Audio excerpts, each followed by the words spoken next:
Good morning friends. അപ്പോൾ ഇന്ന് നമ്മൾ ബാംഗ്ലൂരിലെ ലാസ്റ്റ് ഡേ ആണ് കേട്ടോ. അപ്പോൾ നമ്മൾ ഇന്ന് എല്ലാവരും കൂടി ആഹാര ഭവനിലേക്ക് പോയിട്ടുണ്ടായിരുന്നു. ആകാശം വന്നിട്ടുണ്ടായിരുന്നില്ല, നമ്മൾ ബാക്കി എല്ലാ ടീമും ഇവിടെ ഉണ്ടായിരുന്നു കേട്ടോ. ഞാൻ ടീമിനൊക്കെ പരിചയപ്പെടുത്തിയുള്ള വീഡിയോസൊക്കെ വരുന്നുണ്ട് കേട്ടോ. ഇതൊക്കെയാണ് എൻ്റെ ടീം ഇവിടെ ഉണ്ടായിരുന്നത്. ഇന്ന് 4th ഡേ ആണ് ബാംഗ്ലൂരിൽ. അപ്പോൾ നമ്മൾ വെജ് രാവിലെ കഴിക്കുന്നതൊക്കെ വെജ് സ്പോട്ടാണ് കേട്ടോ. അപ്പോൾ ഇത് ആഹാര ഭവൻ എന്ന് പറഞ്ഞിട്ട് ബ്രൂഫീൽഡിലുള്ള ഒരു ഹോട്ടലാണ്. അത്യാവശ്യം കിടു. ഞാനിപ്പോൾ 4 ദിവസം അവിടെ നിന്ന് തന്നെയാണ് കഴിച്ചിട്ടുണ്ടായിരുന്നത് കേട്ടോ. അത്യാവശ്യം കിടു ഫുഡാണ് ഇവിടെ ഉള്ളത്. ഞാനിന്ന് ചീസ് മസാല ദോശയാണ് ഓർഡർ ചെയ്തിട്ടുണ്ടായിരുന്നത്. അവർ പ്ലെയിനും അതേപോലെ ഇഡ്ഡലിയും പിന്നെ പൂരി സെറ്റും ഈ കാര്യങ്ങളായിരുന്നു ഓർഡർ ഞാൻ ഇത്ര ദിവസം പൂരിയായിരുന്നു കഴിച്ചിട്ടുണ്ടായിരുന്നത്. ഇന്ന് ഒന്ന് മാറ്റി പിടിക്കാമെന്ന് വിചാരിച്ചു. അപ്പോൾ ചീസ് മസാല ദോശയായിരുന്നു.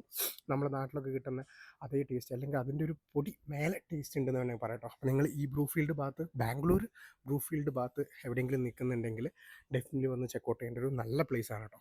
എനിക്ക് ഭയങ്കര ഇഷ്ടപ്പെട്ടു. ഒരുപാട് കാര്യങ്ങളുണ്ട്. ബാംഗ്ലൂർ നാട്ടിൽ ഇപ്പം ഒരു ഫ്രഷറായിട്ട്, അല്ലെങ്കിൽ ഒരു ഫ്രഷായിട്ട് ബാംഗ്ലൂർ വരുന്ന ആൾക്കാർക്ക് ഒരുപാട് കാര്യങ്ങൾ പുതിയതായിട്ട് തോന്നും കേട്ടോ. ഇവിടെ വന്നു കഴിഞ്ഞാൽ മെജോറിറ്റി ആൾക്കാരും പ്രിഫർ ചെയ്യുന്നത് വെജ് ഐറ്റം തന്നെയാണ്, മോർണിംഗ് ആണെങ്കിലും ഓക്കെ കേട്ടോ. നമ്മൾ പിന്നെ അതൊക്കെയാണ്. അപ്പോൾ ഇന്ന് ഇവരെ രാത്രി ചിലപ്പം കാണലുണ്ടാവില്ല. ഞാൻ രാത്രി ട്രെയിനിൽ പോകും. അപ്പോൾ ഇവരോടൊക്കെ ടാറ്റ പറയായിരുന്നു കേട്ടോ. അപ്പം ഇതൊക്കെയായിരുന്നു കേട്ടോ. ഇവരൊക്കെ റൂമിലായിരുന്നു ഞാൻ നിന്നിട്ടുണ്ടായിരുന്നത്. ഇവരെല്ലാവരും അടിപൊളിയാണ്. എൻ്റെ വീഡിയോയിൽ കണ്ടാൽ നിങ്ങൾക്ക് മനസ്സിലാവും.